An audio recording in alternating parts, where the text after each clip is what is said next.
تیرا کلام رہے گا قائم پہاڑ جب نہ رہے خدایا، تیرے منہ کی ایک بات بھی ٹلے گی نہ چاہے کچھ بھی ہو، تیری مان دیے ہے زندہ سونے سے بھی قیمتی، میرا دل یہ دے گواہی ہے یہ کتاب عظیم، نازل کرے اپنا کلام شکستہ دلوں کو سکون ملے، تاریکی دور ہو میری راہیں روشن کر، دل اپنا کلام کثرت سے اے خدا بدل دے، رہائی دے کثرت سے پھل ملا، کلام رہے گا قائم پہاڑ۔ عزیز ناظرین، میں ایاد ظریف آپ تمام دیکھنے والوں کو ہمارے روز کے بائبلی مطالعاتی پروگرام کی نئی قسط میں خوش آمدید کہتا ہوں۔ اگر آپ پہلی بار یہ پروگرام دیکھ رہے ہیں، یا آپ پہلے بھی یہ مطالعہ کرتے ہیں اور اس قسط کے منتظر ہیں، یا شاید اپنا چینل بدلتے ہوئے ہمارا یہ پروگرام آپ کے سامنے آیا ہو، جو بھی صورتحال ہو آپ خدا کی پاک مرضی سے یہ پروگرام دیکھ رہے ہیں۔ ہماری زندگی میں کچھ بھی اتفاق سے نہیں ہوتا، خدا آپ سے بات کرنا چاہتا ہے تاکہ آپ کو پیغام دے۔ گزشتہ قسط میں ہم نے تیموتھیوس کے پہلے خط میں خدا کا تذکرہ کیا۔ ہمارا نجات دہندہ خدا ہمارا باپ ہے۔ ہم نے سیکھا کہ وہ ہمیں بچانا چاہتا ہے تاکہ خدا باپ کے ساتھ محبت کا رشتہ قائم ہو۔ خدا آپ کا باپ ہے، وہ چاہتا ہے کہ آپ خدا کے خاندان کے رشتے میں شامل ہوں۔ پروگرام کے آغاز سے پہلے میں آپ سے سوال کرنا چاہتا ہوں، کیا آپ نے خدا کے ساتھ رشتے کی مٹھاس کو چکھا؟ کیا آپ نے خدا کی رفاقت کی مٹھاس کو چکھا؟ کیا اس مٹھاس کو چکھا جو خدا باپ کی عبادت کرتے ہیں؟ میں چاہتا ہوں کہ آپ یہ قدم اٹھائیں اور ہمارے ساتھ تیموتھیوس کے پہلے خط کے پہلے باب کی 3 آیت سے 8 آیت میں شامل ہو جائیں۔ پروگرام کا آغاز کرنے سے پہلے میں اسٹوڈیو میں آئے خدا کے خادمین کا خیر مقدم کرنا چاہوں گا، بھائی ایلیا کرولوس اور بھائی ایلیا اسحاق۔ آپ دونوں کو خوش آمدید۔ بہت شکریہ۔ اور اسٹوڈیو میں آئے دیگر مہمانوں کو بھی خوش آمدید۔ ہم ایک چھوٹے سے وقفے کے بعد مطالعے کا آغاز کریں گے۔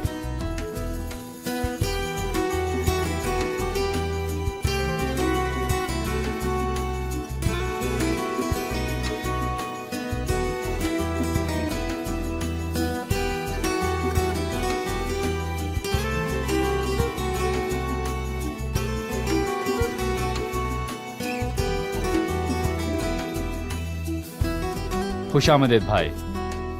ہم اپنے مطالعے میں تیموتھیوس کے نام پولس کے پہلے خط کے پہلے باب پر پہنچے ہیں۔ ہم نے گزشتہ قسط میں پہلی 2 آیات کا مطالعہ کیا۔ خدا ان کے فضل سے آج ہم 3 آیت سے 8 آیت تک مطالعہ کریں گے۔ بھائی ایلیا کرولوس، ان آیات کا مطالعہ کرنے سے پہلے میں چاہتا ہوں کہ پچھلی قسط کی دہرائی کی جائے۔ پالوس نے اپنے بیٹے تیموتھیوس کو خط لکھا جو افسس میں تھا۔ اس نے تیموتھیوس کو کوئی اور تعلیم دینے کے لیے نہیں رکھا تھا۔ اس نے یہ خط ایک خوبصورت پیغام کے ساتھ شروع کیا اور اس نے خط کو مسیح یسوع کا رسول کہا۔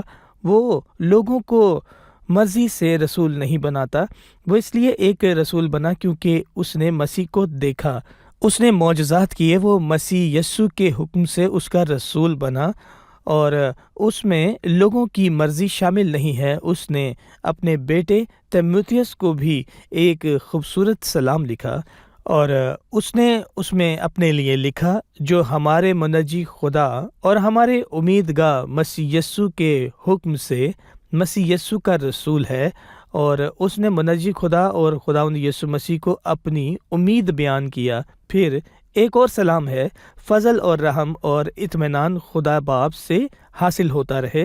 ہمیں فضل کی ضرورت ہے تاکہ رحم ہمارے گرد ہو۔ خدا کا اطمینان تیموتھیوس کے اندر تھا تاکہ افسس کے علاقہ میں خدمت کرے۔ صحیح۔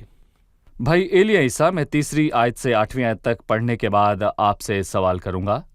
جس طرح میں نے مقدونیہ جاتے وقت تجھے نصیحت کی تھی کہ افسس میں رہ کر بعض شخصوں کو حکم دے کر کے اور طرح کی تعلیم نہ دیں، اور ان کہانی اور بے انتہا نسب ناموں پر لحاظ نہ کریں جو تکرار کا باعث ہوتے ہیں، اور اس انتظام الہی کے موافق نہیں جو ایمان پر مبنی ہے، اسی طرح اب بھی کرتا ہوں۔ حاکم کا مقصد یہ ہے کہ پاک دل اور نیک نیت اور بے ریا ایمان سے محبت پیدا ہو۔ ان کو چھوڑ کر بعض شخص بیہودہ بکواس کی طرف متوجہ ہو گئے اور شریعت کے معلم بننا چاہتے ہیں، حالانکہ جو باتیں کہتے ہیں اور جن کا یقینی طور سے دعویٰ کرتے ہیں ان کو سمجھتے بھی نہیں، مگر ہم جانتے ہیں کہ شریعت اچھی ہے بشرطے کوئی اسے شریعت کے طور پر کام میں لائے۔ تیسری آیت میں ظاہر ہوا کہ پولس نے تیموتھیوس کو کیا کام کرنے کو کہا۔ اس سے واضح ہے کہ اس نے تیموتھیوس کو افسس میں رہنے کا حکم دیا تاکہ وہ بعض لوگوں کو حکم دے کہ وہ اور طرح کی تعلیم نہ دیں۔ اعمال 20 باب میں بھی یہ واضح ہے، اور پہلے بھی اس کا تذکرہ ہوا ہے کہ پولس رسول مستقبل کی نبوت کرتا تھا، سو وہ جانتا تھا کہ افسس میں کیا ہونے کو تھا۔ وہاں خونخوار بھیڑیے آتے اور غلط تعلیم دیتے تاکہ شاگردوں کو ان سے دور کریں، اور پولس نے تیموتھیوس کو افسس میں رہنے دیا تاکہ وہ کلیسیا کو اور طرح کی تعلیم سے محفوظ رکھ سکے، اور خاص کر کے یہ واضح ہے کہ تب بائبل مقدس سے مختلف تعلیمات پھیل رہی تھیں۔ پولس نے تیموتھیوس کو کس تعلیم کے بارے میں آگاہ کیا؟ در حقیقت وہ چاہتا تھا کہ لوگ اور طرح کی تعلیم نہ دیں۔ دراصل پولس چاہتا تھا کہ ایماندار وہ تعلیمات حاصل کریں جن کا ذکر اعمال کے 2 باب کی 42ویں آیت میں ہوا ہے۔ رسولوں سے تعلیم پائے، اور یقیناً بائبل مقدس ابھی لکھی نہیں گئی تھی، لیکن خدا نے اپنے رسولوں کو تعلیم دی، جو تعلیم رسول دیں، اور رسولوں نے اسی تعلیم کو تھامے رکھا۔ اور میں کہوں گا کہ یہاں پر اعمال کے 2 باب کی 42ویں آیت میں ان 4 شاندار چیزوں کا ذکر ہوا، اور ان میں سے سب سے پہلی چیز یہ ہے کہ یہاں رسول تعلیم پانے میں مشغول رہے۔ اور میں کہوں گا کہ ہمیں سمجھنے کی ضرورت ہے کہ رسولوں کی تعلیم خدا کے الہام سے ہے، کیونکہ نبوت کی کوئی بات آدمی کی خواہش سے نہیں ہوئی، بلکہ آدمی روح القدس کی تحریک کے سبب سے خدا کی طرف سے بولتے تھے۔ اور میں کہوں گا کہ ہمیں یہ سمجھنے کی ضرورت ہے کہ رسولوں کی یہ تعلیم خدا کے الہام سے ہے، یہ انسان کے خیال سے نہیں ہے، ایسا خیال جو آدمی نے اپنے آپ سے ہی سوچ لیا۔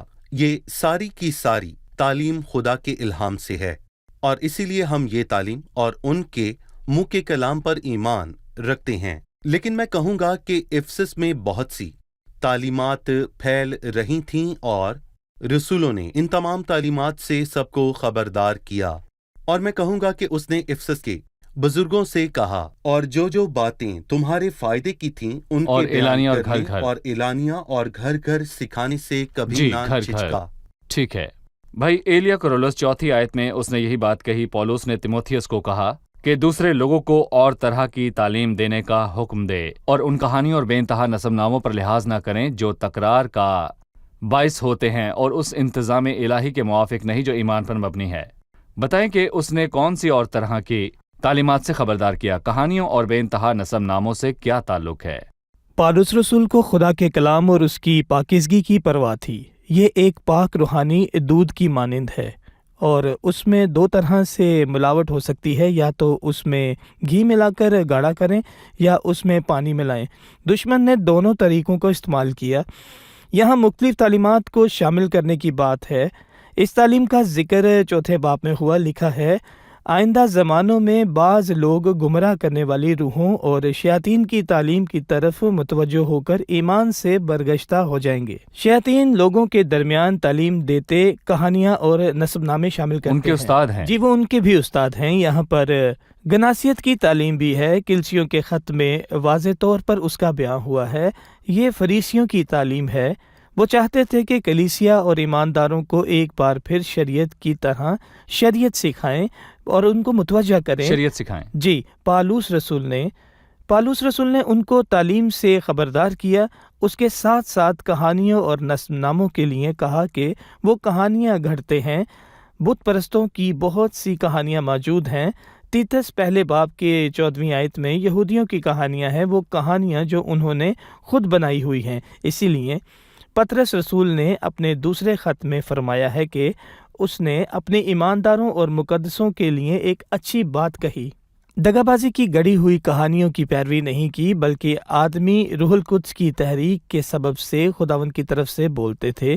ان گھڑی ہوئی کہانیوں سے خبردار رہیں، یہ لوگوں کی بنائی ہوئی ہیں تاکہ آپ کو ایک خوبصورت اور شاندار کہانی سے دور کر دے جو خداوند یسوع مسیح نے صلیب پر پوری کی۔ بے انتہا نسب نامے ہیں اور بہت سی کہانیاں ہیں۔ مثلاً ایک کتاب ملی ہے جس کو جوبلی کہتے ہیں، یہ 100ویں صدی بعد ازاں مسیح کی ہے۔ اس میں کائنات کی تخلیق کی کہانی ہے۔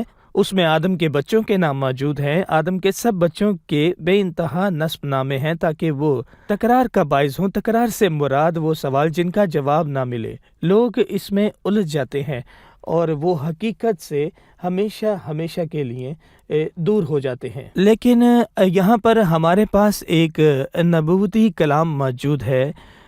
میں اپنے ناظرین کی حوصلہ افزائی کرتا ہوں کہ ان کہانیوں اور باتوں سے ہمیشہ ہوشیار رہیں، خدا کے کلام کی طرف اور خدا یسوع مسیح کی حقیقی کہانی کی طرف ہمیشہ واپس لوٹ آئیں۔ شکریہ، ہم وقفہ لیں گے، اس کے بعد مطالعہ جاری رکھیں گے۔ ناظرین، ابھی ہم ایک رپورٹ دیکھیں گے، اس کے بعد دوبارہ حاضر ہوں گے۔ تیموتھیوس نے افسس کے شہر میں خدمت کی۔ اس جگہ پر آسمانی مقاموں میں کلیسیا کے مقام جیسے مسیحی حقائق بیان ہوئے۔ یہ تعلیمات پہلی محبت کی قدرت کے وسیلے سے وہاں قبول ہوئیں۔ جبکہ تیتس نے جزیرہ کریت میں خدمت کی۔ تیتس کے خط میں لوگوں کی اخلاقی حالات کا بیان ہے، وہ بہت پسند تھی۔ جہاں تک اس کی خدمت کا سوال ہے، اس نے بزرگوں کو حکم دیا کہ جوانوں اور بزرگوں میں صرف اور صرف درست تعلیمات ہی دی جائیں۔ تیموتھیوس اپنی خدمت میں بہت آگے بڑھا۔ اس سے بڑھ کر اس کا تعلق رہنماؤں کے علاوہ خدا کے گھر میں سب کے رویے سے ہے۔ ناظرین، ہم پہلے تیموتھیوس پہلے باب کا مطالعہ کرنے کے لیے دوبارہ حاضر ہیں، لیکن اس سے پہلے ہم مہمانوں سے سوال لیں گے۔ ہم نے رسولوں کی تعلیم کی بات کی۔ کیا عبادت کی ترتیب اور دعا کا طریقہ جاننے کے لیے ہمیں خدا کے کلام کے علاوہ کتب بھی پڑھنی چاہیے؟ کیا یہ ممکن ہے کہ خدا کے کلام میں اس بات کی تفصیل نہ ہو جو کسی انسان کی کتاب میں لکھی ہو؟ اچھا سوال ہے۔ لوگ کہتے ہیں کہ بائبل مقدس میں ہر چیز کا بیان نہیں ہے، اس لیے ہمیں مذہبی رہنماؤں اور باقی صحائف اور کہاوتوں کی ضرورت ہے تاکہ جان سکے کہ دعا کیسے کرتے ہیں۔ ہمیں اور کتب چاہیے تاکہ سیکھے خدا کے گھر میں عبادت کس طرح کرنی چاہیے۔ دیکھیں بھائی، میں کہوں گا کہ جو بھی یہ کہے بہانے بناتا ہے، کیونکہ بائبل میں عبادت کے متعلق سب کچھ موجود ہے۔ اگر ہمارے پیارے ناظرین کلیسیا کے متعلق سب کچھ جاننے کی خواہش رکھتے ہیں تو ان کو چاہیے کہ کرنتھیوں کی کلیسیا کے نام پہلا خط اور تیموتھیوس کے نام خط کو پڑھیں جس کا ابھی ہم مطالعہ کر رہے ہیں۔ ان دونوں خطوط کو کلیسیا کے خطوط کہتے ہیں اور پولس رسول نے واضح اعمال کا بیان کیا ہے۔ برکات کو کیسے حاصل کریں اور خداوند کی عشاء میں کیسے شامل ہوں، اور کلیسیا میں عورتوں کا کیا کردار ہے۔ رسول نے ہر چھوٹی اور بڑی بات کو بیان کیا ہے، اور میں کہوں گا کہ ہمیں صرف اور صرف بائبل مقدس کی ضرورت ہے۔ صحیح، شکریہ بھائی ایلیا عیسیٰ۔ اس نے 5ویں آیت میں ہماری ذمہ داری کی بات کی۔ حکم کا مقصد یہ ہے کہ پاک دل اور نیک نیت اور بے ریا ایمان سے محبت پیدا ہو۔ حکم کے مقصد کے بعد محبت کی بات ہوئی۔ اس حکم میں ہم کیا دیکھتے ہیں؟ دیکھیں، کلام کے مفسرین میں سے کسی ایک نے یہ کہا کہ یہ آیت درست تعلیم کے لیے ایک عملی آزمائش ہے، جیسا کہ ہم نے سنا ہے کہ یہ مختلف تعلیم ہے، یہ حقیقی تعلیم ہے، اور ہم نے یہ بھی کہا کہ یہ رسولوں کی تعلیم ہے، اور یہ سب تعلیمات ہمارے لیے خدا کے کلام میں ہی قلم بند ہیں۔ ہم درست اور غلط تعلیم کے درمیان فرق کیسے کرتے ہیں؟ ہم نے پہلے بھی اس کے متعلق سیکھا ہے اور اس پر بات کی ہے، اور ہر بات پر سوچا ہے کہ درست تعلیم پھیلتی ہے اور اچھا برتاؤ کرتی ہے، اور وہ صحت مند زندگی بھی بخشتی ہے۔ اور اگر آپ ایک اچھے انسان کو دیکھیں تو اس کے اچھے رویے کے پیچھے ایک اچھی تعلیم موجود ہوگی۔ پر جو بھی اپنی مرضی سے کام کرتا ہے، مجھے یقین ہے کہ اس کے سب کاموں کے پیچھے خدا کی تعلیم نہیں۔ پولس نے بتایا کہ درست تعلیم یہ ہے کہ پاک دل سے محبت رکھیں اور اپنے دل کو مسیح کے خون سے پاک کریں، اور وہ بت پرستی سے آزاد ہو کر مسیح میں شامل ہوتا ہے۔ محبت کیسے ظاہر ہوتی ہے؟ یہ خدا اور ایماندار اور سب لوگوں کے لیے ہے۔ نیک نیتی سے محبت رکھنا مطلب کہ صاف دل سے محبت رکھنا۔ پولس کہتا ہے، میں خود بھی کوشش کرتا رہتا ہوں سزا کے بغیر۔ جی، سزا کے بغیر، اور خدا اور آدمیوں کے باب میں میرا دل کبھی مجھے ملامت صحیح۔ نہ کرے۔ آدمیوں۔ یہ ہے ایمان، اور اس صحیح۔ میں دوگلا پن نہ ہو، بلکہ میں یہاں کہوں گا کہ بے ریا ایمان ہو۔ بھائی ایلیا کرولس اسی خیال کے متعلق میں کہنا چاہتا ہوں۔ اس نے کہا، حکم کا مقصد یہ ہے کہ پاک دل اور نیک نیت اور بے ریا ایمان سے محبت پیدا ہو۔ بھائی ایلیا نے ہمیں اس دل کے بارے میں بتایا جو مسیح کے دل سے دھلا ہے۔ ان میں پہلے کون ہے، محبت یا مسیح کے لہو سے دھلنا؟ جو دل سے لہو سے صاف نہ ہو، اس سے کبھی اچھائی پیدا نہیں ہو سکتی۔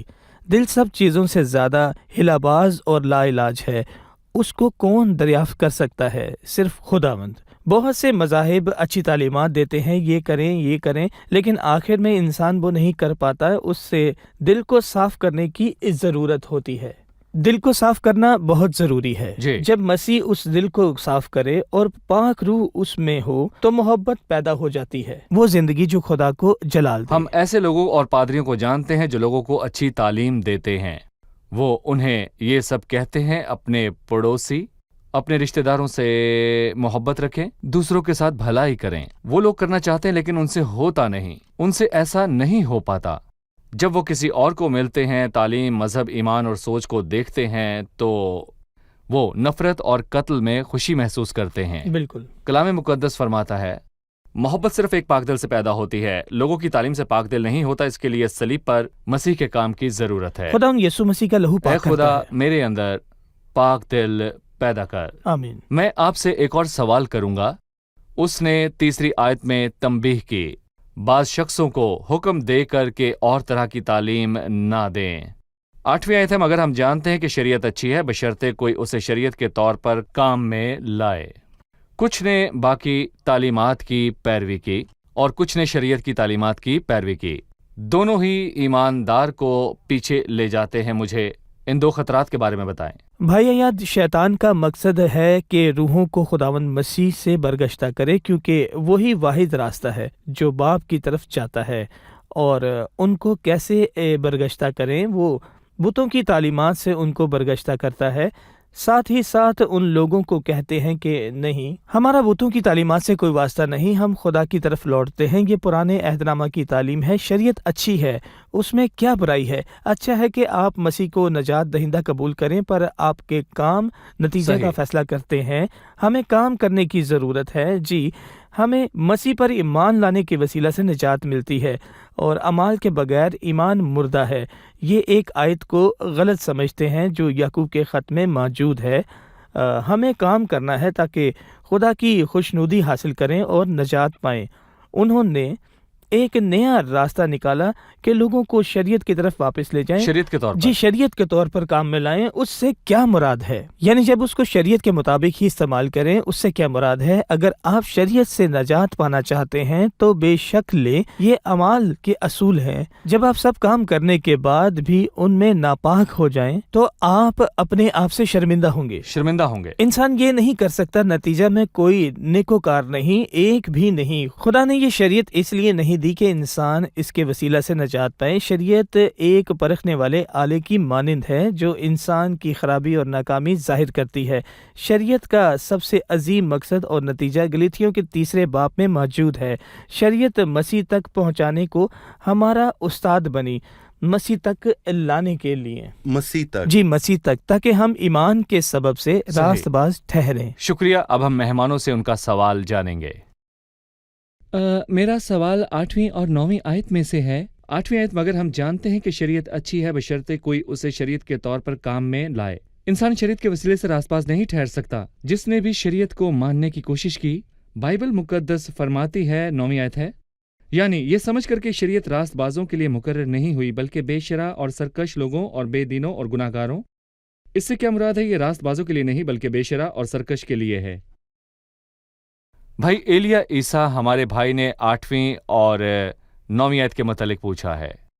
8ویں آیت سے ہمیں پتہ چلتا ہے کہ شریعت اچھے اخلاق کے لیے اچھی ہے، اور اگر کوئی شریعت کے مطابق زندگی گزارنا چاہے، خاص کر کے ان 5 احکام کے مطابق جو دوسری تختی پر لکھے تھے، ان میں 2 انسانوں کے درمیان ایک رشتے کی بات ہے، کیونکہ اگر کوئی شریعت کے ان احکام کو لائق طور پر پورا کرے تو یہ بہت اچھی بات ہے، پر ایسا ہونا ناممکن ہے کیونکہ شریعت سے آپ راست باز نہیں ٹھہرتے. شریعت نجات نہیں بخشتی، اور رسول نے یہ فرمایا کیونکہ راست بازی اگر شریعت کے وسیلے سے ملتی تو مسیح کا مرنا عبث ہوتا. اور جب خداوند نے لوگوں کو شریعت بخشی تو یہ اس لیے نہیں تھی کہ وہ لوگوں سے ایسے پیش آئے، انہوں نے خود اس کو مانگا. اور اگر خدا ہم سے شریعت کے موافق سلوک کرنا چاہتا تھا تو رسول نے غلطیوں کے خط میں پوچھا شریعت کیوں ملی؟ اگر کوئی شخص اس کے سبب سے راست باز نہیں ٹھہرتا، اور اگر وہ انسان کو نہیں بچاتی تو پس شریعت کیا رہی؟ وہ نافرمانوں کے سبب بعد میں دی گئی، اور خدا نے شروع ہی سے شریعت کے موافق انسانوں سے سلوک نہ کرنے کا ارادہ کیا تھا. خدا چاہتا ہے کہ انسان کے ساتھ فضل سے پیش آئے، کیونکہ خدا جانتا ہے. جی، ہم اس کی وضاحت کریں گے. یعنی یہ نجات کے لیے خدا کا اصل منصوبہ نہیں تھا. خدا انسان کو اس وسیلے سے نجات نہیں دینا چاہتا فضل سے تھا. نجات ملتی ہے. یہ خدا کا ایک ذریعہ تھا تاکہ وہ انسان کی خرابی ظاہر کرے کہ اس کو نجات کی ضرورت ہے. دیکھیں، شریعت ان کی نافرمانیوں کے سبب سے آئی. اس نے انسان کی خرابی اور اس کی تمام ناکامیوں کو ظاہر کیا. خداوند نے فرمایا یہی کر تو جیے گا. یہی کر کے معنی ہے واحد، اور یہاں پر 10 احکام کی بات نہیں ہوئی کیونکہ شریعت میں تو 643 احکام ہیں. اس کو کیسے جیے؟ جیسا کہ خدا کے خادم بھائی ایلیا نے ذکر کیا، انہوں نے کہا کہ جو بھی کسی ایک احکام کو نہ مانے باقی 9 نہیں پا سکتا 10 میں سے 9، اور ایک ہی بات میں خطا کی وہ سب باتوں میں قصوروار ٹھہرا. شریعت راست بازوں کے لیے مقرر نہیں ہوئی، کیونکہ اگر کوئی راست باز ہو تو اسے شریعت کی ضرورت نہیں، کیونکہ شریعت راست بازوں کے لیے مقرر نہیں ہوئی. اور اسی طرح اگر کوئی شخص ایماندار ہو اور وہ خداوند یسوع مسیح پر ایمان رکھے تو شریعت اس ایماندار کے رویے کو بیان کرتی ہے. ہم پر فضل ہوا ہے، اور میں اس کو بیان کروں گا کہ یہ شریعت سے زیادہ پاک اور شریعت سے زیادہ سخت ہے. بھائی ایلیا کرولس، ہمارے بھائی ایلیا عیسیٰ نے کہا 8ویں آیت میں شریعت کے دروازے بند ہو گئے، وہ بچا نہیں سکتے کیونکہ انسان ناکام ہوا. وہ کوئی بھی چیز کرنا چاہے اس پر پورے طور پر کھڑا نہیں رہ سکتا. اگر وہ شریعت سے بچ نہیں سکتا تو انسان کس طرح نجات پائے؟ شریعت خداوند کے حکموں کو ظاہر کرتی ہے. پرانے عہد نامہ کے قانون اور موسیٰ کی شریعت کے وسیلہ سے انسان بچ نہیں سکتا. اس لیے نہیں کہ شریعت بری ہے بلکہ انسان برا ہے. سوچے کچھ سمندر میں ڈوب رہا ہو اور نکل نہیں سکتا، وہ کسی کو تیرنا نہیں سکھا سکتا. یہ شریعت ہے، اس لیے اسے بچانے کے لیے کسی کو جانا پڑتا ہے. مسیح کا فضل خداوند یسوع مسیح آسمان سے آیا کہ زناکاروں، شریروں اور کھوئے ہوں کے پاس آئے تاکہ ان کو خوبصورت احکام بتائے بلکہ ان کو بچائے، کیونکہ ابن آدم کھوئے ہوں کو ڈھونڈنے آیا اور نجات دینے آیا ہے. بلکہ اس نے کہا تمام ہوا، اس نے پورا کیا. بالکل، جو بھی نجات پانا چاہتا ہے ہر کوئی نہیں پا سکتا. جان لے کہ اپنے اعمال یا شریعت کے وسیلہ سے نہیں بلکہ خداوند کے فضل سے ملتی ہے. مسیح اپنا ہاتھ آپ کو دیتا ہے تاکہ آپ کو بچا لے. خداوند یسوع مسیح کے اس فضل کو قبول کریں تاکہ آپ ہمیشہ کی برکات کو اپنی زندگی میں حاصل کریں. خداوند آپ کو برکت دے. ہم آج کی قسط کو نجات بخش فضل کی بات پر ختم کرنے والے ہیں. آج بھی ضرورت ہے کہ فضل کی بدولت شریر بچ جائیں. آپ دونوں کا شکریہ. اب ہم مہمانوں سے رائے جانیں گے.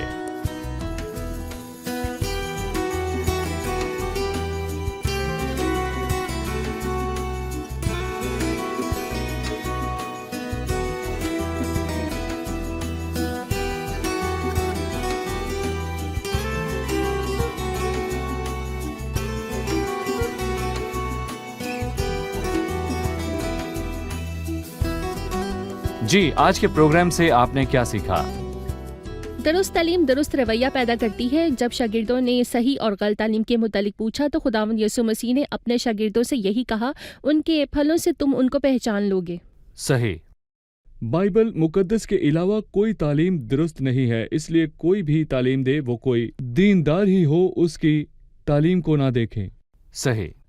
سب باتوں، کہانیوں اور نصب ناموں کے درمیان خداوند ہماری نگاہ اس حکم کے مقصد پر لگاتا ہے کہ پاک دل اور نیک نیت اور بے ریا ایمان سے محبت پیدا ہو.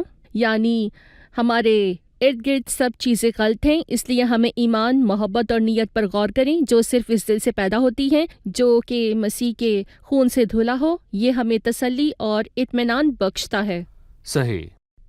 مجھے 5ویں آیت بہت پسند آئی. حکم کا مقصد یہ ہے کہ پاک دل اور نیک نیت اور بے ریا ایمان سے محبت پیدا ہو. ان مذاہب کے درمیان جو لوگوں کے بتاتے ہیں کہ کیا کریں اور کیا نہ کریں، کون سی چیز چھوڑ دیں، کیا نہ کریں، مسیحیت لوگوں کے دلوں پر غور کرتی ہے، کیونکہ خدا جانتا ہے کہ جب وہ اس دل کا مالک ہوگا تو پورا شخص اس ہی کا ہوگا. صحیح. آپ سب کا شکریہ، خادمین کا بھی شکریہ. اگلی قسط میں پھر ملیں گے. عزیز ناظرین، ہم نے خدا کے کلام سے سیکھا یہ اس حکم کا مقصد ہے کہ پاک دل سے، نیک نیت اور بے ریا ایمان سے محبت پیدا ہو. آج دنیا میں ایک ہی چیز موجود نہیں، یعنی پاک محبت. اور یہ کیوں نہیں ہے؟ آج کے لوگوں کے درمیان محبت کیوں نہیں ہے؟ تو عزیزو، خاندان کے درمیان محبت کیوں نہیں ہے؟ کیونکہ اب قتل و غارت اور خون ریزی بہت بڑھ گئی ہے اور لوگوں کے دل پاک نہیں ہیں. پاک دل کہاں سے پیدا ہو سکتا ہے؟ یہ مسیح کے ساتھ زندہ رشتہ قائم رکھنے کے ساتھ ہوتا ہے. میں آپ کی حوصلہ افزائی کرتا ہوں کہ ابھی اپنا فیصلہ بدلیں اور مسیح کی پیروی کرنا شروع کریں تو آپ کی زندگی بدل جائے گی. اگلی قسط میں آپ سے پھر ملاقات ہوگی. خداوند آپ سب کو برکت دے.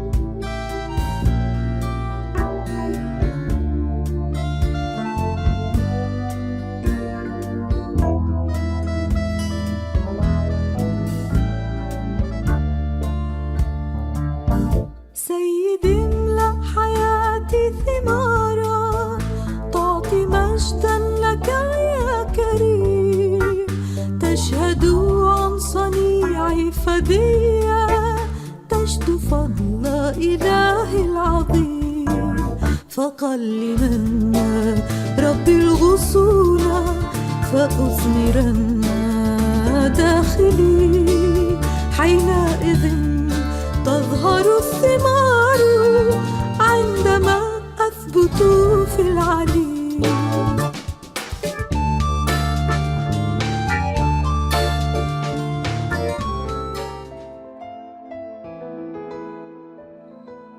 تیرا کلام رہے گا قائم، پہاڑ جب نہ رہے خدایا. تیرے منہ کی ایک بات بھی ٹلے گی نہ، چاہے کچھ بھی ہو. تیری مان دیے ہے زندہ، سونے سے بھی قیمتی. میرا دل یہ دے گواہی ہے، یہ کتاب عظیم. نازل کرے اپنا کلام، شکستہ دلوں کو سکون ملے. تاریکی دور ہو میری راہیں روشن کر، دل اپنا کلام کثرت سے اے خدا بدل دے، رہائی دے کثرت سے پھل ملاؤ. کلام رہے گا قائم، پہاڑ جب نہ رہے خدایا. تیرے منہ کی ایک بات بھی ٹلے گی نہ، چاہے کچھ بھی ہو.